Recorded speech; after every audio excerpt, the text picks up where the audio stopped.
Bien-aimés dans le Seigneur, je vous salue au nom du Christ. C'est avec beaucoup de joie, beaucoup de plaisir que je vous retrouve en ce jour pour qu'on puisse parler de la parole de Dieu. Oui, bien-aimés, le thème de l'exhortation d'aujourd'hui, c'est « Est-ce que la richesse est une vanité ?» Le thème de l'exhortation d'aujourd'hui, c'est « Est-ce que la richesse est une vanité ?» Oui, bien-aimé, parce que ce mot « vanité de vanité », on l'attend beaucoup chez les chrétiens. Vanité de vanité, tout est vanité. Oh non, quand on parle de la richesse, oh non, vanité de vanité, parce qu'on va tous mourir, ça va rester. Il y a quelqu'un qui a une belle maison, oh, vanité de vanité. Quelqu'un a une belle voiture, oh, vanité de vanité, tout ça va rester, nous allons tous mourir, ça va rester. Oui, bien-aimé. On se base sur ce qu'avait dit le roi Salomon, vanité de vanité. Mais j'aimerais quand même nous rappeler que quand le roi Salomon avait dit vanité de vanité, il n'était pas pauvre. Hein? Le roi Salomon n'était pas pauvre. Quand il disait vanité de vanité, il était très riche. Le roi Salomon, comme on dit en français, un adage français qui dit « Le roi Salomon est né avec une cuillère en or dans la bouche ». Parce que quand le roi Salomon est né, son père David, il était roi. Donc le roi Salomon, dans sa vie, il a connu que la richesse. Parce que la royauté, c'est le signe de la richesse, le luxe, le pouvoir. Donc le roi Salomon a grandi dans la richesse, dans le luxe. Et après, lui-même aussi, il est devenu roi. Donc la royauté, c'est le pouvoir, c'est l'argent.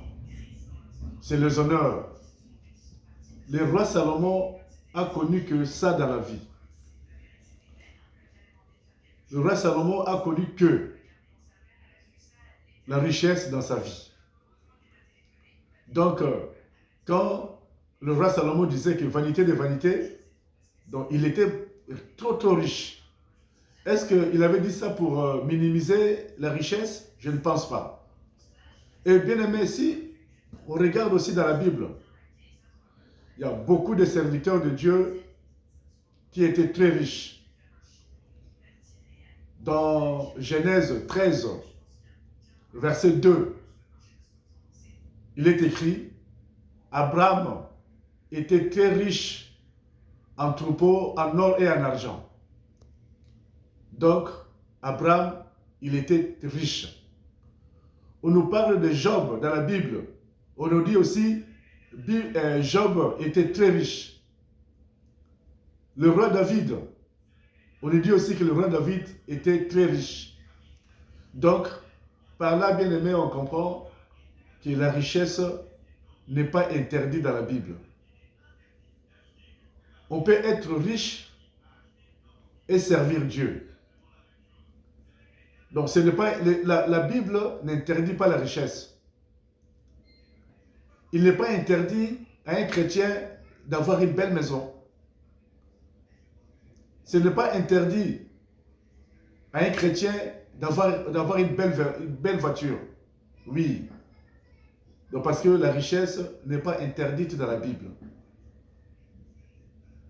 Le roi Salomon, lui-même le roi Salomon, qui avait dit vanité de vanité. Si on regarde dans Ecclésiaste, parce que je rappelle aussi que le livre des Ecclésiastes, ça a été écrit par le roi Salomon, par rapport à son expérience de la vie, parce qu'il était trop observateur. Étant riche, étant très intelligent, très sage, il avait contemplé le monde. Et par rapport à ses observations, il a écrit le livre d'Ecclésiaste. Mais qu'est-ce que le roi Salomon dit dans Ecclésiaste, verset 5, Ecclésiaste chapitre 5, verset 17 à 18. Ecclésiaste 5, verset 17 à 18. Voici ce qu'il est écrit. Voici ce que j'ai vu.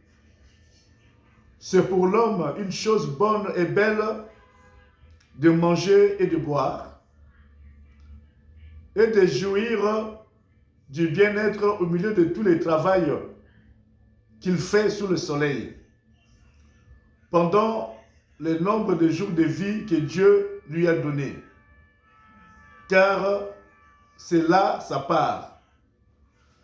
Mais si Dieu a donné à un homme de richesse et de bien, s'il a rendu maître d'en manger, d'en prendre sa part, et de se réjouir au milieu de son travail, c'est là un don de Dieu. Amen. Oui, bien-aimé. Le roi Salomon, à travers ces versets, il dit, c'est normal, l'homme, s'il travaille, s'il est riche, de profiter de sa richesse, de manger et de boire. Parce que la richesse, c'est un don de Dieu. C'est Dieu qui donne la richesse. Et si Dieu donne à quelqu'un la richesse, il faut qu'il profite de sa richesse. Il faut qu'il jouisse de ses biens. Il faut qu'il profite pendant son temps sur la terre de profiter le fruit de son travail. Parce qu'il a travaillé et Dieu lui a donné la richesse. Donc par là, bien aimé, on comprendra que la richesse n'est pas une vanité. Donc cessons de dire que la richesse, c'est une vanité. Nous allons tous mourir, on va le laisser. Oui, mais moi, de ma part, bien aimé, je préfère être riche et de mourir après que d'être pauvre et de mourir. Parce que ce soit les riches et les pauvres, nous tous, nous allons mourir. Mais pourquoi le roi Salomon, il avait utilisé le mot vanité de vanité? Tout est vanité. Oui. Par là, bien aimé, le roi Salomon ne condamne pas la richesse. Mais par là, le roi Salomon voulait condamner la richesse n'est pas un problème. Pour le roi Salomon, la richesse n'est pas un problème. Mais le problème, c'est que c'est l'utilisation de la richesse. C'est là où il y a les problèmes. Avoir l'argent, avoir la richesse, avoir des maisons, avoir des voitures, ce n'est pas interdit dans la Bible. Parce que c'est un don de Dieu. Parce que c'est Dieu qui donne la richesse. Car l'élévation ne vient ni de l'Orient ni de l'Occident, mais ça vient de Dieu. C'est Dieu qui donne la richesse. C'est Dieu qui élève. Donc la richesse, c'est un don de Dieu. C'est Dieu qui donne la richesse. Si quelqu'un travaille dur, il se lève le matin, le soir pour travailler, et c'est normal qu'il puisse jouir de son argent. Parce que le roi Salomon a dit, toujours dans Ecclésiaste, dans ma vie, je me suis privé de rien. Je faisais tout ce qui me semblait bon de faire. Parce qu'il avait son argent. Et l'argent, il ne l'avait pas volé. C'est l'argent qu'il avait mérité. Il disait, je me permettais de jouir de mon argent. Je m'interdisais de rien. Quand il fallait fêter la fête, je faisais la fête. Parce que c'était mon argent. Quand il fallait de faire des voyages, je faisais des voyages parce que c'était mon argent. Que j'ai gagné avec le sueur de mon front. C'est pour cela qu'il avait dit, je me suis privé de rien dans ma vie. Parce que c'est l'argent que je méritais. J'ai travaillé et Dieu me l'avait donné. Dieu m'a donné des richesses. C'est un don de Dieu. Donc les problèmes, bien aimés, ce n'est pas d'avoir l'argent. Ce n'est pas ça le problème. Parce qu'on a connu les serviteurs de Dieu qui avaient l'argent mais qui servaient Dieu. Donc ce n'est pas incompatible d'être riche et de louer Dieu. Ce n'est pas incompatible, bien aimé dans le Seigneur, d'être riche et d'avoir la foi en Dieu. Ce n'est pas incompatible. Parce que la Bible nous le démontre. Abraham, il était riche, mais c'est le patriarche de la foi. Il avait la foi en Dieu. On nous dit, Job, il était riche, mais il croyait en Dieu. Job, on nous dit dans la Bible, Job était intègre et droit. Donc, malgré sa richesse, mais il était intègre et droit. Il croyait en Dieu. Le roi Salomon, le roi David, il était riche, mais il croyait en Dieu. Même Dieu a dit, voici l'homme selon mon cœur. Par là, bien aimé, on comprend que ce n'est pas incompatible d'être riche et de louer Dieu. Ce n'est pas incompatible d'être riche et de croire en Dieu. Ce n'est pas incompatible. Et bien aimé, l'argent, la richesse, c'est un don de Dieu, ce n'est pas une vanité. Ce n'est pas une vanité, bien aimé, dans le Seigneur. Comme je viens de le dire, bien aimé, le problème, donc, quand le roi Salomon avait dit vanité de vanité, ce n'était pas par rapport à la richesse, parce que lui-même il était riche.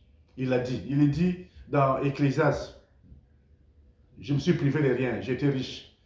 Dans le verset que je viens de lire dans Ecclésiaste 5, il dit que non, la richesse c'est un don de Dieu. C'est pas ça, le problème c'est pas d'avoir l'argent, d'être riche. Mais le problème c'est qu'est-ce que tu fais de ta richesse? Donc le roi Salomon, par vanité de vanité, voulait dire que le problème, ce n'est pas d'avoir l'argent. Le problème, ce n'est pas d'être riche. Mais qu'est-ce que tu fais avec ta richesse? Bien aimé, on prend 1 Timothée 6. 1 Timothée 6, versets 17 à 18. C'est là où on comprendra l'idée de roi Salomon. Pourquoi le roi Salomon, il avait dit vanité de vanité? 1 Timothée 6, versets 17 à 18. Il est écrit ceci. C'est apôtre Paul qui écrit à Timothée. Il dit, recommande aux riches du présent siècle de ne pas être orgueilleux et de ne pas mettre leur espérance dans des richesses incertaines, mais de la mettre en Dieu, qui nous donne avec abondance toutes choses pour que nous en jouissons. Recommande-leur de faire du bien, d'être riches à bonnes œuvres, d'avoir de la libéralité, de la générosité et de s'amasser ainsi pour l'avenir un trésor placé sur un fondement solide, afin de saisir la vie éternelle. Amen. Oui, bien-aimés, voilà par vanité de vanité ce que voulait dire le roi Salomon. Le roi Salomon dit, recommande aux riches de ne pas être orgueilleux, de ne pas mettre leurs richesses dans des richesses incertaines. Oui, on parle de richesses incertaines. Oui, bien-aimé dans le Seigneur, qu'est-ce que on fait de la richesse? Si Dieu t'a donné de la richesse pour faire du mal aux autres, c'est là où ça devient un problème. C'est là où la richesse devient un problème. Si Dieu t'a donné la richesse pour prendre les femmes d'autrui, c'est là où ça devient un problème. Si Dieu t'a donné l'argent, la richesse, tu as des entreprises et tu commences à faire souffrir tes ouvriers, c'est là où est le problème. C'est ça le problème. Bien aimé, le problème, ce n'est pas la richesse. Mais qu'est-ce qu'on fait de la richesse? Il parle de la richesse incertaine. Oui. Apôtre qui, Laurent Salomon, il a écrit quelque part dans Ecclésiaste, il dit, vanité de vanité, parce que tu as travaillé toute ta vie pour avoir de l'argent, pour avoir de la richesse. Mais dès que tu meurs, les autres vont profiter de ta richesse. La richesse incertaine, oui. Tu t'es donné beaucoup de mal toute ta vie pour avoir cette richesse. Mais dès que tu meurs, ce sont les autres qui vont profiter de cette richesse. Des richesses incertaines, oui. Si tu meurs, ta femme prend un autre mari, c'est ce mari-là qui va commencer à profiter de ta richesse. Il n'a même rien fait, mais celui qui va commencer à profiter de cette richesse incertaine. Quand tu meurs, les femmes de tes fils vont commencer à profiter de cette richesse. Ils n'ont rien fait, pas d'effort. Mais c'est elles qui vont commencer à profiter de ta richesse. Richesse incertaine. Quand tu meurs, les maris de tes filles vont commencer à profiter de cette richesse. Ou là, tu as tant souffert pendant toute ta vie pour avoir cette richesse. Mais quand tu meurs, ce sont les autres qui vont profiter de cette richesse. C'est pourquoi ici dans la Bible, on nous parle de richesse incertaine. Oui. On nous dit d'être généreux, d'être la libéralité. Oui, bien aimé dans le Seigneur. Parce que dans le livre de Jacques, on nous dit, la vraie religion, c'est de s'occuper des orphelins et de veuves. Oui. Si Dieu t'a donné la richesse, si c'est pour faire des orphelinats, pour s'occuper des orphelins, ça c'est une bonne chose. Si Dieu te donne la richesse pour aider les pauvres, ça c'est une bonne chose. Si Dieu te donne la richesse pour s'occuper, pour donner à ceux qui en ont besoin, ça c'est une bonne chose. Mais si cette richesse, Dieu t'a donné la richesse pour faire souffrir les autres, c'est là où c'est vanité de vanité. Si Dieu t'a donné la richesse pour écraser les autres, pour faire souffrir les autres, c'est là où la richesse est devenue vanité de vanité. Oui, bien-aimé dans le Seigneur. Donc, dans ce livre, on nous dit de ne pas avoir de l'espérance en ces choses. C'est bien d'avoir la richesse, mais il ne faut pas en faire ton Dieu. Il ne faut pas seulement gérer par ton argent. Il ne faut pas prendre la richesse comme qui va acheter la mort. Non, l'argent n'achète pas la mort. La richesse ne va pas acheter la mort. Mais de mettre la foi en Dieu. De croire en Dieu. De faire de bonnes œuvres. Si Dieu t'a donné la richesse, c'est pour faire du bien. La libéralité. Donne à ceux qui en ont besoin. Fais de bonnes œuvres. Sauve des vies. Ceux qui sont dans le malheur. Ceux qui sont dans les difficultés. Si tu appliques la générosité,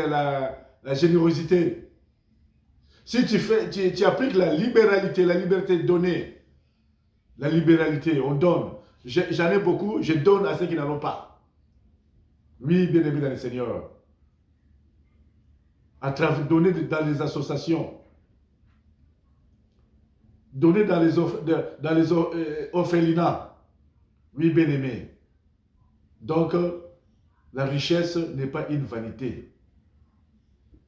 Cessons de dire vanité de vanité, tout est vanité. Non. Parce que la richesse, c'est un don de Dieu. C'est Dieu qui donne la richesse. Et que ce soit les riches ou les pauvres, nous tous, nous allons mourir. Oui. Comme j'avais dit tout à l'heure, moi je préfère encore être riche et mourir que être pauvre et mourir. Faisons du bien. Ce n'est pas interdit, bien-aimé dans le Seigneur. Dieu n'interdit pas la richesse. Dieu n'a jamais interdit la richesse. Le roi Salomon, il n'avait pas dit que l'argent c'est mauvais. C'est mentionné. Il n'y a aucun verset qui mentionne dans Ecclésiaste où le roi Salomon dit que non, l'argent c'est mauvais. Non. Au contraire, il a dit que l'argent c'est un don de Dieu. Quand il parlait de vanité, c'était par rapport à l'utilisation de cette richesse. Abraham, il avait des richesses, mais il avait fait du bien. Job, il était riche, mais il faisait du bien. Lui-même, le roi Salomon, il était riche, mais il faisait du bien. Donc, ce n'est pas interdit à nous les chrétiens d'avoir l'argent. Mais, comment tu utilises cet argent? On nous demande de ne pas mettre notre espérance sur la richesse. Parce que on ne va pas hériter le royaume des cieux étant que riche. Non. Souvenons-nous de l'histoire du riche et Lazare. Ils se sont tous retrouvés. Le riche s'est retrouvé dans le lieu de tourment. Et Lazare, lui, il était dans le lieu de repos. Oui, bien-aimé. Faisons du bien. Cherchons l'argent. Ayons de belles voitures. Ayons de belles maisons parce que ce n'est pas un péché. Ce n'est pas interdit. La Bible ne l'interdit pas. Oui, bien-aimé, voilà ce que je tenais à vous dire aujourd'hui, que la Bible n'interdit pas la richesse. Il n'est pas interdit à un chrétien d'être riche. Il n'est pas interdit à un chrétien d'avoir une belle maison, d'avoir une belle voiture. Ce n'est pas interdit dans la Bible. La richesse n'est pas interdite dans la Bible. Mais le problème est que, qu'est-ce qu'on fait avec cette richesse? Si Dieu te donne la richesse, qu'est-ce que tu en fais avec cette richesse? C'est là où il y a les problèmes. Si tu as la richesse et tu fais du bien, la générosité, tu aides les pauvres, tu aides ceux qui en ont dans les besoins, c'est une bonne chose. Mais, au contraire, par contre, si Dieu te donne la richesse pour faire du mal aux autres, c'est là où ça devient vanité de vanité. Oui. On n'ira pas au ciel parce qu'on est riche. Non. La richesse n'est pas une porte du paradis. Non. Donc pour hériter le royaume des cieux, il faut faire des bonnes œuvres. Mais on peut aussi être riche et faire des bonnes œuvres. Donc l'argent n'est pas la clé du paradis. La richesse n'est pas la clé du paradis. C'est ça que voulait dire le roi Salomon. Donc, si quelqu'un croit que s'il a l'argent, il va se comporter comme Dieu, il n'a plus besoin de Dieu, c'est là où c'est vanité de vanité. Oui, bien-aimés, voilà ce que je tenais à vous dire à ce jour. Que la paix du Seigneur soit sur nous, au nom de Jésus-Christ. Amen.